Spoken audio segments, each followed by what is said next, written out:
presentarles a nuestra expositora, de quien, bueno, ya les voy a contar un poquito más. Las mujeres tradicionalmente nos hemos visto expuestas a la discriminación de género en diferentes formas.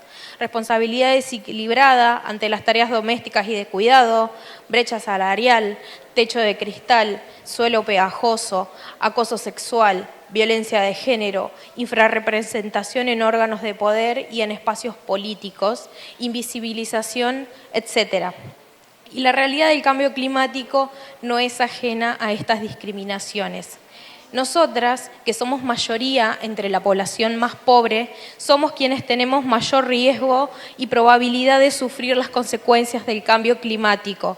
Por ejemplo, en eventos como inundaciones o sequías extremas, está comprobado que las mujeres tenemos 14 veces más posibilidades de morir que los hombres.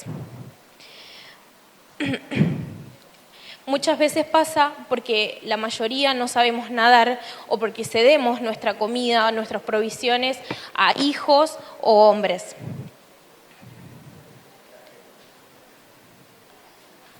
Se me trabó la pantalla. Es esencial asegurar que las mujeres podamos acceder al conocimiento, la información y las tecnologías de adaptación y que las políticas se diseñen de manera adecuada a nuestras circunstancias. Las mujeres, sin embargo, no podemos ser reducidas a un papel de víctimas. Nuestra contribución en la adaptación y la mitigación del cambio climático es esencial e imprescindible. Para contarnos con más detalle acerca de esta problemática y del rol que cumplimos, le cedo la palabra a nuestra disertante Valentina de Marco.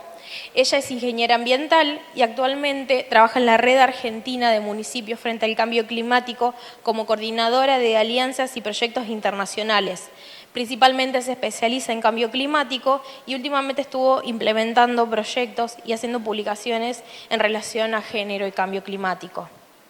En el Día de la Mujer, el pasado martes 8 de marzo, publicó una guía de transversalización de género en la planificación climática local. Y bueno, mucha suerte Valentina y bienvenida a este panel. Bueno, Diane, muchas gracias.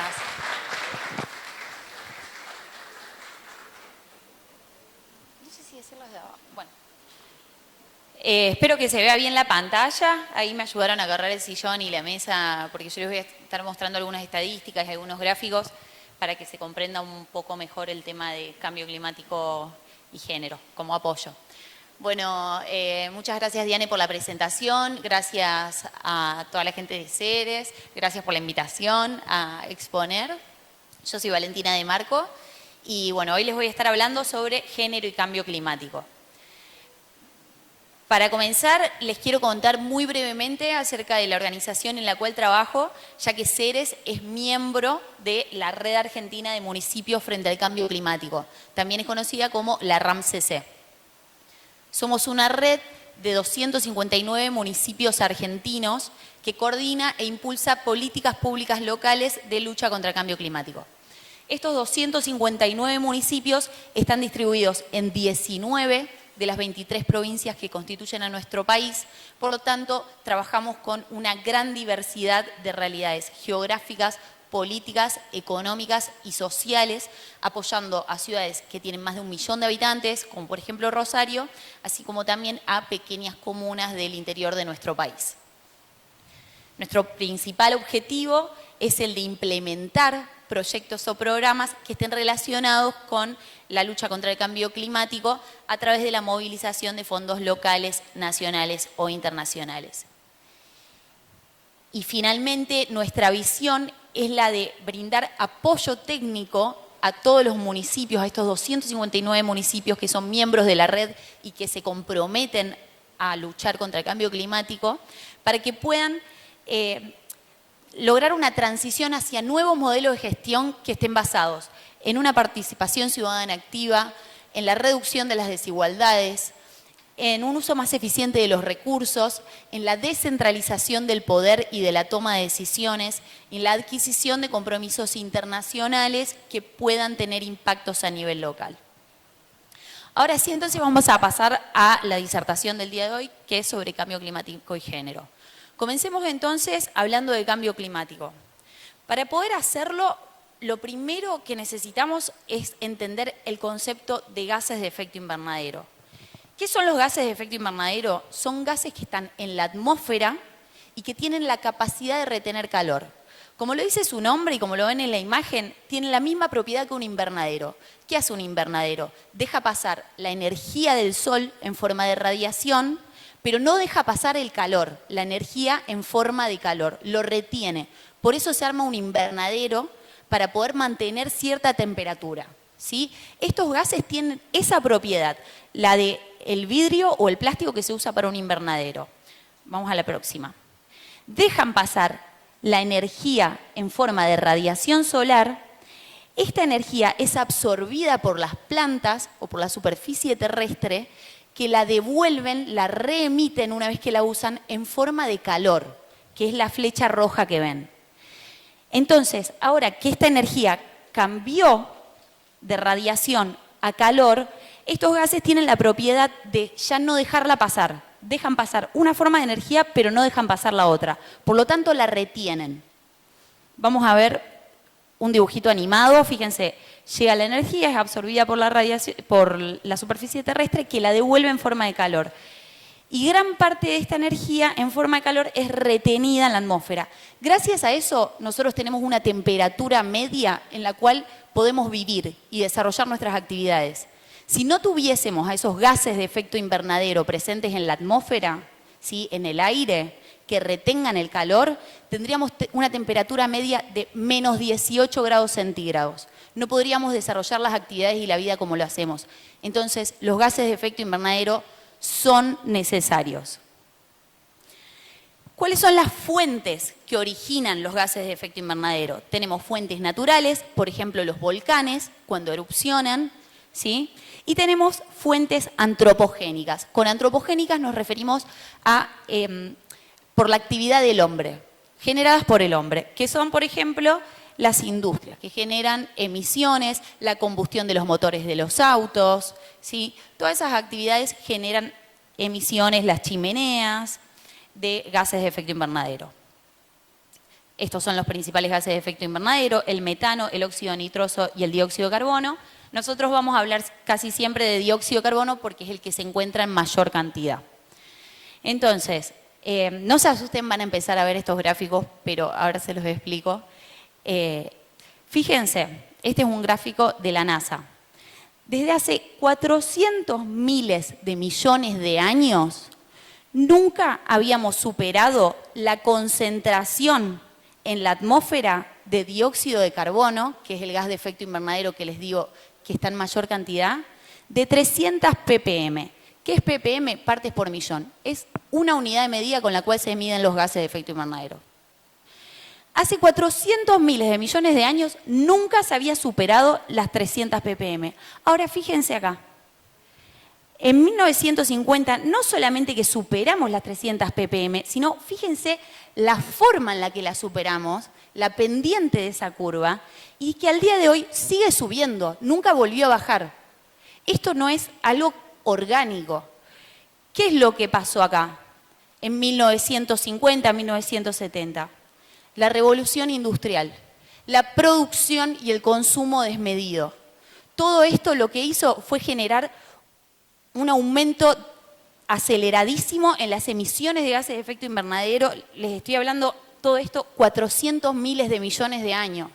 Y esto en tan poco tiempo, en décadas, pasó esta pendiente. Bien, vamos a pasar. Una de las principales emisiones de gases de efecto invernadero es el consumo de energía. ¿Sí? La energía, para producirla, la hacemos principalmente a nivel global con carbón y con petróleo. Al quemar el carbón, el petróleo, el gas natural, generamos emisiones de gases de efecto invernadero. Y a nivel mundial, esto es lo que mayor cantidad de emisiones genera. Fíjense que bajo el porcentaje de renovables, que es esto chiquitito que se ve. El violeta es de gas, el azul es de petróleo y el gris es de carbón. Nuestra matriz energética, o sea, la forma en la que producimos energía, es sumamente contaminante. En cambio, las energías renovables no generan emisiones, es energía limpia. Además de esto, vamos a la próxima. Yo les estoy contando entonces que el consumo de energía genera emisiones de gases de efecto invernadero. Es una de las principales actividades que genera emisiones. La curva roja es sobre el consumo de energía. La curva verde es sobre las emisiones de gases de efecto invernadero, de dióxido de carbono que genera el consumo de energía. Entonces, desde la revolución industrial, que fue aumentando cada vez más y más y más y más el consumo de energía, fíjense acá, desde 1970, cómo aumenta el consumo de energía, y siempre está ligada a emisiones de gases de efecto invernadero. Nunca pudimos cambiar todavía nuestra matriz para consumir energía más limpia. Pero ahora miren también la curva azul. La curva azul es del crecimiento de la población. Entonces, cada vez con la revolución industrial, con todas estas nuevas industrias, formas de producción, comenzamos a tener más hijos también, comenzamos a agrandar nuestra población. Entonces, también aumentó muchísimo esta curva. Mientras más población tenemos, obviamente mayor cantidad de energía consumimos. Y como dijimos, mientras más energía consumimos, más emisiones vamos a liberar a la atmósfera. Pero fíjense, volvemos, pero fíjense lo que pasó acá. Acá la curva de energía, de consumo de energía, supera a la curva de crecimiento de la población. ¿Qué es lo que esto significa? Significa, sí, cada vez somos más, entonces cada vez consumimos mayor cantidad de energía. Pero acá lo que pasó fue que cada vez, por persona, necesitamos mayor cantidad de energía para poder satisfacer nuestras necesidades básicas. Es decir, que también tuvimos cambios en nuestros hábitos y en nuestras conductas. Cada vez consumimos más desmedidamente, ¿sí? Acá se los estoy mostrando, por eso para mí era importante darles una demostración un poco más técnica. Es aburrido, yo lo sé, pero después ya pasamos a imágenes. Pero quería demostrarles realmente de manera gráfica que nosotros también estamos cambiando nuestras conductas. Y esto está influyendo en las emisiones de gases de efecto invernadero. Bien, ahora sí, pasamos a la próxima. Entonces, mientras mayor cantidad de energía consumimos y mayor cantidad de actividades generamos que liberan emisiones de gases de efecto invernadero, vamos a tener una mayor concentración de estos gases en la atmósfera, en el aire. Como dijimos, mientras mayor concentración de estos gases tengamos, mayor retención de temperatura vamos a tener. Va a entrar la energía del sol, pero no se va a ir. En la medida que haya mayor retención de esa temperatura, vamos a tener un incremento de nuestra temperatura media. ¿Ustedes no lo sintieron este verano? Que fue insoportable. Eso no es algo normal, que bueno, pasó esta vez y no pasa más. No, va a seguir pasando. Tenemos inviernos cada vez más cortos, otoños cada vez más cortos. Esto no es normal, esto lo estamos provocando nosotros. Y no es, tiene explicación y es todas estas curvas que les estoy mostrando. Es la concentración, el aumento de las emisiones. El aumento de esa concentración de gases de efecto invernadero, que si bien son necesarios, nosotros nos estamos aprovechando, estamos haciendo las cosas de manera insostenible, ¿sí? Entonces, si incrementa la temperatura, esto es el fenómeno que han escuchado nombrar seguramente como calentamiento global. A esto es a lo que se le llama el calentamiento global, al aumento de la temperatura media causada por la actividad del hombre. ¿Cuál es la consecuencia de que aumente la temperatura del calentamiento global? Cambios en los ciclos hidrológicos. Los ciclos hidrológicos son cambios en los vientos, cambios en las corrientes oceánicas, y estos son los que van a definir nuestro clima. Los vientos, la temperatura, las corrientes oceánicas definen la cantidad de precipitaciones que tenemos, dónde tenemos precipitaciones, dónde tenemos cierta temperatura, olas de frío o no. ¿Sí? Esto es lo que lo provoca. Y estas variaciones en el clima es lo que conocemos finalmente como cambio climático. El cambio climático, entonces, en resumen, es las variaciones que suceden en el clima causadas por la actividad humana. Eso es lo que se conoce como cambio climático. Vamos a la próxima. ¿Cuáles son los principales efectos que tiene el cambio climático? Cambios en los regímenes de las precipitaciones, aumento en las inundaciones, aumentos en las sequías, aparición de nuevos vectores. ¿Por qué hoy estamos hablando del dengue en Argentina, si antes no lo teníamos? Porque ahora cambió nuestra temperatura, tenemos un ambiente más húmedo y se generaron todas las condiciones propicias para que venga este nuevo insecto. Esto nos trae nuevas enfermedades para las cuales no estábamos preparados en ciertas regiones, trae un montón de consecuencias que nos afectan directamente a nosotros, ¿sí? Aumento en las olas de calor, de frío, derretimiento de los hielos, emergencia hídrica y demás. Vamos a la próxima. Bueno, y acá vamos a verlo con imágenes. Los incendios en corrientes. Traté de traer algunas imágenes que vamos a pasar rápido para no extenderme mucho, pero de temas actuales. Los incendios en corrientes, ¿por qué fueron tan acelerados? ¿Por qué fueron tan graves? Por las sequías. Y eso también no es algo normal. Es algo que provocamos nosotros al tema de las sequías, por los cambios en los regímenes de precipitaciones. ¿Qué es lo que está pasando? Cada vez llueve menos. Y cada vez llueve menos, y cuando llueve, llueve de manera sumamente intensa, que el suelo no tiene capacidad de retenerlo a todo ese agua. Y esto genera inundaciones. Y no es normal esto, no es que pasa por la madre naturaleza. Esto está pasando por lo que provocamos nosotros, por las emisiones de gases de efecto invernadero, esto es el cambio climático. Estas son sus consecuencias, ¿sí? Entonces, Corrientes de repente tenía unas condiciones de sequía, de que hacía tanto que no llovía, de que no podían controlar el fuego, fue incontrolable, ¿sí? Lo mismo está pasando con las inundaciones en el Chaco. La bajante del río Paraná, que lo tenemos ahí en vista nuestra. Bueno, para irnos a nivel global, inundaciones en Río de Janeiro, cada vez más y más muertos. Lo mismo en China, lo mismo en Alemania, Bélgica, incendios en Rusia. Si se ponen a buscar todo lo que está pasando a nivel mundial, es increíble, es cada vez más desafiante, más complejo y cada vez tienen consecuencias mayores. Y es todo a causa de nuestra actividad. Pero no solo eso, sino que las consecuencias también, piénsenlas, estas sequías, estos incendios, las inundaciones, todo esto trae problemas en nuestra matriz económica. Todos esos territorios que dependen de la ganadería, de la agricultura, de repente tienen un montón de rachas de sequías que dependen de mucha mayor cantidad de riego, que no sé si están preparados para eso, que tienen que generar nuevas políticas. De repente tienen lluvias intensas que el suelo no puede infiltrarlas, entonces tienen inundaciones, así que nos provoca daños en la infraestructura, en el medio ambiente, en la biodiversidad, en los ecosistemas, en nuestra matriz económica, en la salud humana. Bueno, esta introducción era para que entiendan un poco de qué estamos hablando cuando mencionamos al cambio climático y de que entendamos que no somos ajenos a esto. Somos la fuente que lo origina, ¿sí? Somos los actores principales, somos los protagonistas del cambio climático. Entonces tenemos que comenzar a actuar y tenemos que comenzar a transversalizarlo y a incorporarlo en todas las áreas, porque todos los sectores, transporte, obras públicas, energía, todos tienen actividades que generan emisiones. Así que bien, vamos a pasar a la próxima. ¿Qué es lo que se puede hacer para combatir al cambio climático?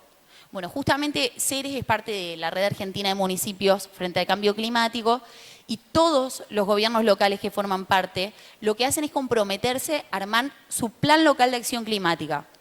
¿Qué es un plan local de acción climática? Es un documento que permite planificar. Andrea hoy cuando disertó al principio hablaba de la importancia de planificar de manera estratégica, de primero reunir datos e información para saber dónde estamos parados, para después poder realmente definir esas acciones que son más estratégicas para hacer las inversiones. Porque si hablamos de cambio climático, hoy podemos decir, bueno, vamos a poner paneles solares fotovoltaicos porque yo sé que van a contribuir con el cambio climático. Está bien, pero capaz que esa inversión la podíamos hacer en otra acción que tenga mayor impacto. Entonces, necesitamos planificar. Primero necesitamos una línea de base. Entonces, ¿qué es el plan de acción climática? Es un plan que consiste en la mitigación del cambio climático y la adaptación. ¿Qué es la mitigación? La mitigación son todas las acciones que nosotros hacemos hoy en día para reducir las emisiones de estos gases de efecto invernadero. Entonces, sí o sí tenemos que hacer un plan para mitigar el cambio climático. Tenemos que empezar a actuar para reducir esas actividades o reemplazarlas para que generen menos emisiones. Pero por otro lado, el cambio climático ya está pasando. Ya estamos teniendo sequías, ya estamos teniendo temperaturas insoportables, ya estamos teniendo inundaciones, ya estamos teniendo un montón de granizos, de fuertes vientos. Entonces, tenemos que también adaptarnos, hacer un plan de adaptación al cambio climático. Entonces, lo que se propone es hacer un plan integral, actuar de manera conjunta en reducir las acciones que generan emisiones y en adaptarnos a lo que ya está sucediendo y a lo que se proyecta que va a suceder y que nos va a afectar económica, social, política y geográficamente. Bueno, un plan de acción climática consiste en 3 etapas básicamente. En una de diagnóstico, donde vamos a hacer una línea de base, vamos a buscar información concreta, bien terrenal, vamos a definir metas de acuerdo a esa información y después vamos a establecer cuáles son las acciones más adecuadas para cumplir con esas metas. ¿Sí? Vamos a hacerlo para mitigación y para adaptación al cambio climático. Próxima, por favor. En la mitigación, en el diagnóstico para recopilar información, se hace lo que se conoce como un inventario de gases de efecto invernadero. Ceres, para que sepan, ya hizo su inventario de gases de efecto invernadero. ¿Qué es esto? El inventario lo que hace es recopilar datos de cuáles son todas las actividades del municipio que generan emisiones de gases de efecto invernadero y cuánto genera cada una de esas actividades. Fíjense qué importante que es esta información para poder invertir de manera más estratégica o definir las acciones que realmente tengan mayor impacto y no hacerlas simplemente porque son visibles o porque sabemos en el fondo que contribuyen al cambio climático, sino que se hacen con una justificación técnica. ¿Sí? Bien, entonces acá para que tengan de ejemplo, no les iba a mostrar un inventario completo, pero esto es parte de la información que nos da un inventario. Las emisiones que se generan en el sector de agricultura y ganadería, es la que mayor cantidad de emisiones se generan en Ceres, después está seguida por las emisiones en el consumo de energía eléctrica, seguida por las emisiones en transporte y finalmente en residuos y procesos industriales. Pero el inventario no solamente me da esta información para decir, bueno, entonces tendríamos que actuar sobre agricultura y ganadería, que en realidad este es un sector muy delicado porque por lo general es del cual depende principalmente la matriz económica de un lugar. Así que se suele actuar primero en los sectores de energía, transporte y residuos, que es donde el municipio tiene mayor injerencia y campo de acción. Vamos a la próxima. Pero fíjense, por ejemplo, ¿no? Yo quiero saber de energía cuáles eran esas actividades o dónde estaban esos sectores que generaban mayor cantidad de energía. Todo eso lo tenemos en el inventario. Acá les hice un esquema resumen. Pero, por ejemplo, en el consumo de energía vamos a tener en el inventario que el mayor consumo de energía es en los hogares, en las residencias, seguido por edificios municipales, seguido por comercios e instituciones. Entonces, qué importante que es toda esta información para después decir a dónde necesitamos apoyar desde la política. Si estamos consumiendo un montón en las residencias, en hogares residenciales, consumiendo un montón de energía, vamos al inventario a ver a dónde exactamente. Y en calefacción. Bueno, entonces vamos a tener que empezar a poner normativas para la aislación térmica de los hogares. Los nuevos hogares que se comiencen a hacer de ahora en adelante van a tener que cumplir con ciertos parámetros de aislamiento, ¿sí? Por ejemplo, para decirles unas medidas. Pero fíjense qué importante para poder hacer acciones estratégicas, adecuadas, realistas y efectivas para una gestión. Bueno, y después, obviamente, cuando tenemos toda esa línea de base, vamos a poder definir los objetivos y las acciones más adecuadas. Bien, vamos a pasar entonces ahora a la parte de adaptación al cambio climático. Entonces, ya hicimos el plan para luchar contra el cambio climático, para reducir esas emisiones de gases de efecto invernadero. ¿Qué es lo que tenemos que hacer en la parte de diagnóstico para adaptarnos al cambio climático? ¿Cuál es la información que nos va a servir a nosotros? El riesgo climático. ¿Qué es el riesgo climático? es la intercepción entre un peligro o amenaza climática, entre la vulnerabilidad social y entre la exposición. Vamos a ver un poquitito más sobre estos tres conceptos. Con peligros o amenazas climáticas nos referimos a los incendios, sequías, precipitaciones, granizos, vientos fuertes, ¿sí? Entonces, nosotros lo que hacemos en el diagnóstico de adaptación es pedirle al municipio que recopile información del servicio meteorológico sobre la temperatura que viene teniendo en los últimos años, de manera histórica, sobre las precipitaciones, ¿sí?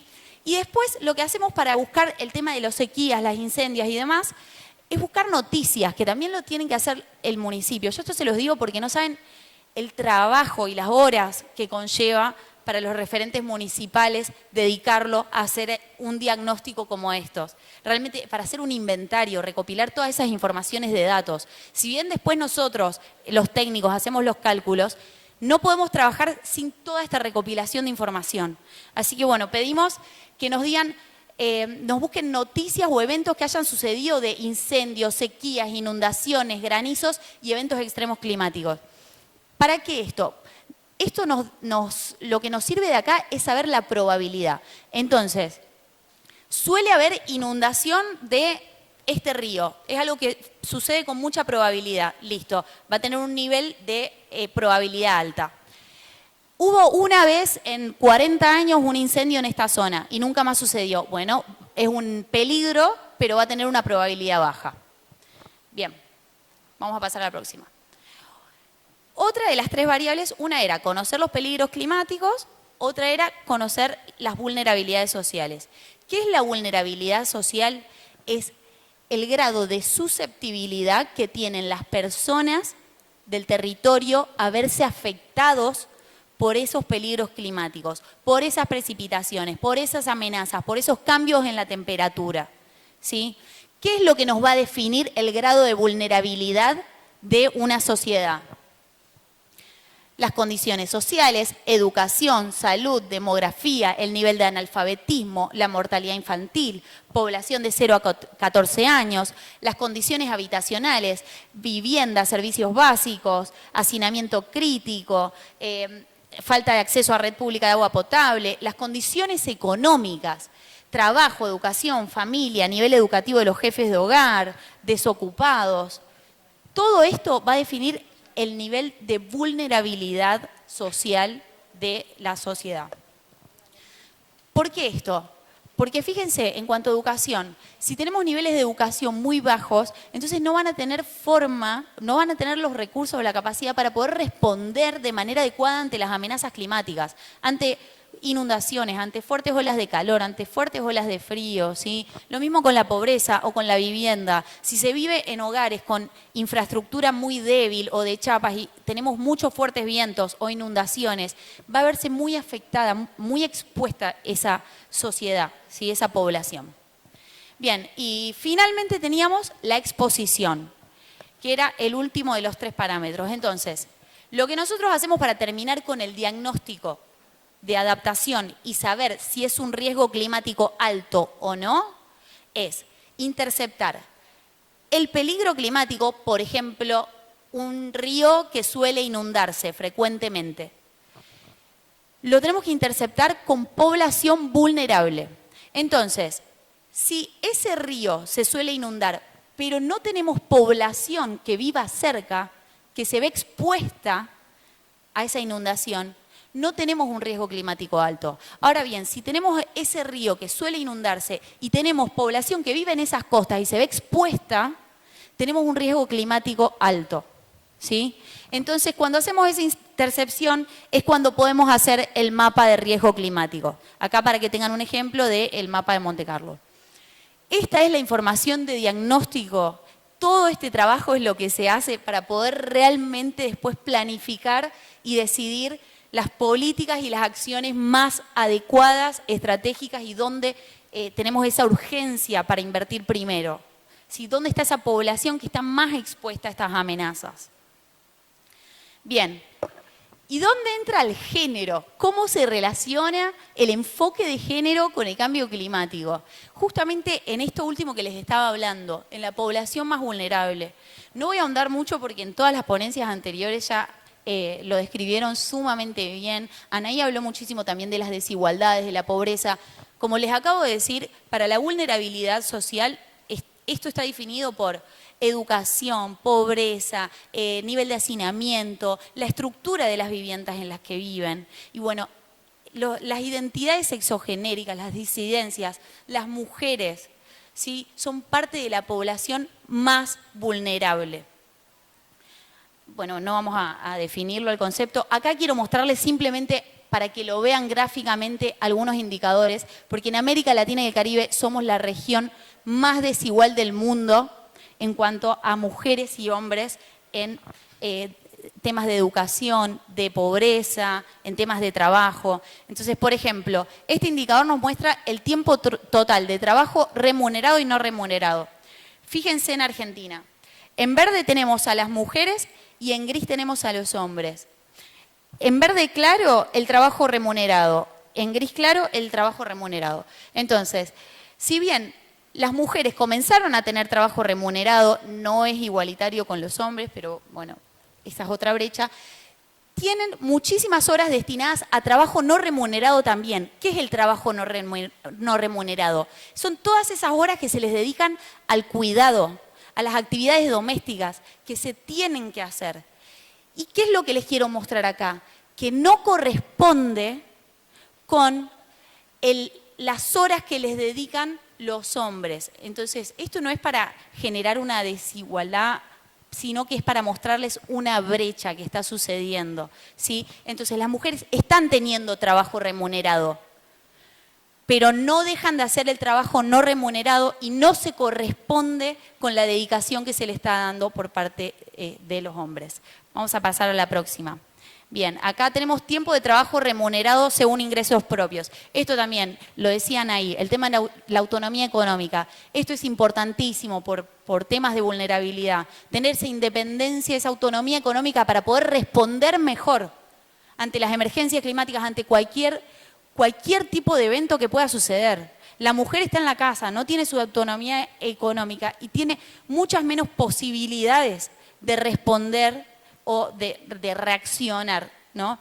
Entonces, fíjense los niveles de desigualdad que tenemos en Argentina. Vamos al próximo. Bueno, la tasa de desocupación, en azul tenemos el indicador de la mujer, en gris tenemos el de los hombres. Como vemos, es más alta el nivel de educación de desocupación de las mujeres. Vamos a la próxima. La proporción del tiempo dedicado al trabajo doméstico y de cuidado remunerado. Bueno, acá también, miren el nivel de diferencia, que es esto que les digo, que no hay correspondencia, que acá es donde hay que comenzar a actuar, a averiguar, a recopilar datos e información para entender qué está pasando. Y no siempre ir desde una imposición y desde una, no sé si activismo es la palabra, pero de decir, no se corresponde, sino que bueno, averigüemos un poco por qué no se está correspondiendo, busquemos información y datos y recién ahí vamos a poder definir acciones. Población sin ingresos propios, fíjense acá lo que les quería mostrar es a región de América Latina. La brecha de desigualdad que hay, vamos al próximo. Índice de feminidad en hogares pobres, lo mismo nos sucede en América Latina. Bueno, vamos a pasar ya algunos más. Bien, y ahora sí quería mostrarles estos últimos dos gráficos porque también tenemos indicadores que nos muestran la autonomía en toma de decisiones. Fíjense en el Poder Ejecutivo el porcentaje de mujeres en gabinetes ministeriales. Miren América Latina. Esto es un tema, que no hayan mujeres en los lugares de toma de decisiones. Es fundamental. Mujeres y disidencias también, ¿sí? Y diversidades sexogenéricas. Porque si bien se tiene la intención de tomar en consideración a todos, nadie sabe mejor que una mujer cuáles son sus principales desafíos, cuáles son sus principales dificultades. No van a tener esa empatía para poder colaborar y definir normativas. Se necesita trabajar en equipo, en forma conjunta. Es necesario tener esta otra visión y este otro enfoque, ¿sí? Bien, Y como último indicador para mostrarles, mujeres concejalas electas, lo mismo, fíjense el indicador, el último, el de América Latina y el Caribe. Bueno, lo mismo con mujeres alcaldesas. Bien, entonces, ya vimos qué es el cambio climático, qué está sucediendo, cómo tenemos que planificar para poder abordarlo desde la mitigación y la adaptación con una planificación que lleva diagnóstico, meta y acciones. Esa es la forma más estratégica y eficiente y realista para hacerlo. Entonces, ¿cómo hacemos ahora para incorporar género con el cambio climático? ¿Cómo lo relacionamos? Bueno, y con esto entonces ya vamos a terminar la disertación de hoy. Les quiero brindar solamente algunas herramientas y contarles también que el municipio de Ceres es de los primeros 5 municipios de toda la región de América Latina y el Caribe que decidió transversalizar enfoque de género en su plan local de acción climática. Esto realmente ya lo vamos a lanzar de manera más oficial, pero fue un hito, así que felicitaciones. Sí. Es impresionante y realmente lo más lindo de todo y lo más interesante es que Ceres lo hizo de manera voluntaria. Los otros 4 municipios son de la región de Río Negro y Neuquén, en un proyecto que presenté yo y recibimos fondos y apoyo financiero para hacerlo. Y cuando Ceres comenzó a participar de las capacitaciones y a ser parte del tema, ellos de manera voluntaria dijeron, vamos a ponernos a trabajar y queremos transversalizar género. Así que realmente los felicito por todo el esfuerzo que hicieron y por tener uno de los primeros 5 planes locales de acción climática de toda la región de América Latina y el Caribe que ha transversalizado género en este documento. Bien, entonces, vamos con las herramientas y con esto ya cierro, que me debo haber pasado, perdón. Tenemos para la planificación estratégica, diagnóstico, meta y estrategia. ¿Cómo incluimos el enfoque de género en estas etapas? En la etapa de diagnóstico lo vamos a hacer con información desagregada, ¿sí? Como dijimos, es parte de la población más vulnerable. Entonces lo que necesitamos son datos desagregados, información concreta, conocer cómo está compuesto nuestro territorio. Vamos a pasar. Y ahora les voy a mostrar algunos ejemplos concretos, ¿sí? De municipios que ya comenzaron a desagregar su información. Miren el pirámide poblacional de la ciudad de Neuquén, ya está por hombres y mujeres. Lo mismo tienen la información de la distribución porcentual de la población potencialmente activa, desagregada por género. Vamos a la próxima. Lo mismo tienen por población desocupada, por género y por rango etario también. Vamos a la próxima. La ciudad de Chipoleti, también por mostrarles otra ciudad, porcentaje de hogares con jefatura femenina. Vamos a la próxima.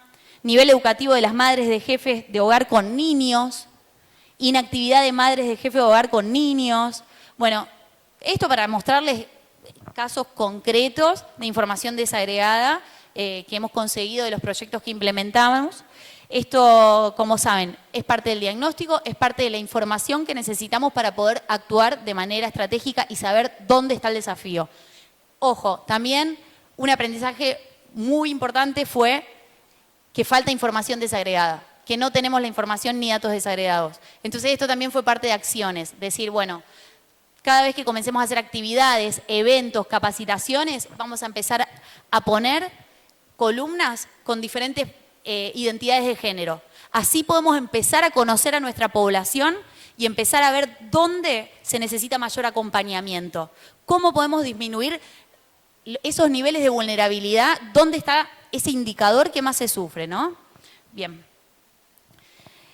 Y en cuanto a las metas y las acciones, la forma de transversalizar género en esas metas para reducir las emisiones de gases de efecto invernadero y para adaptarnos al cambio climático es a través de la clasificación de acciones. Nosotros las podemos clasificar en acciones no sensibles al género o transformadoras. No sensibles al género significa que son acciones que vamos a hacer para abordar el cambio climático, pero que no necesariamente colaboran con la vulnerabilidad, la susceptibilidad de la mujer ante los eventos climáticos o de las disidencias, ¿no? Sensible al género significa que son acciones que se han definido que indirectamente colaboran con el enfoque de género, con las identidades de género, ¿sí? Es decir, definimos una acción desde el municipio, pero no lo hicimos con la intención de que tenga enfoque de género, sino que fue una acción que ahora que la pensamos y que somos conscientes y que estamos incluyendo perspectiva de género, vemos de que está colaborando en este enfoque, ¿sí? Y transformadoras son aquellas acciones que vamos a hacer a propósito, que vamos a hacer de manera directa para poder colaborar con las identidades de género. Entonces, acá algunas de las acciones les quería poner de ejemplo para que había dispuesto series de acciones transformadoras, pero no quiero detenerme mucho y es mucho texto. Así que para que se den una idea nomás y decirles algunos ejemplos. Una acción para disminuir la vulnerabilidad, ¿no? Sabemos que hay una calle que cuando llueve se inunda. Esto afecta la vulnerabilidad de las personas. Esto está en la parte de adaptación al cambio climático.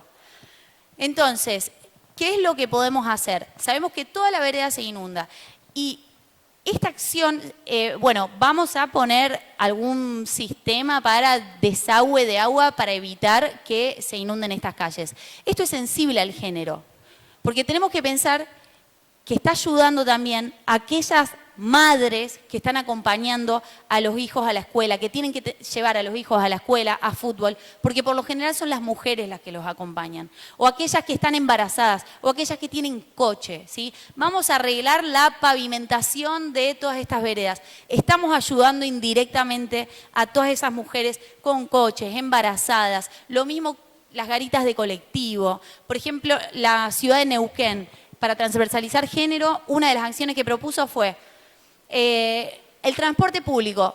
Hicieron una ordenanza para que cada vez que hayan fuertes precipitaciones o fuertes vientos o olas de calor, los colectivos estén obligados a frenar en todas las paradas de que vean alguna mujer embarazada con niños o con coches. ¿Sí? Ya no tienen que frenar necesariamente cada 2 cuadras donde están las garitas, sino que si ven a una mujer con coche embarazada o con niños, pueden frenar en cualquiera de las esquinas que se encuentren ellas. Es algo muy simple que realmente colabora justamente con estas vulnerabilidades que son las que alimentan las brechas de género. Así que bueno, creo que con esto terminamos. Gracias por la atención. A disposición.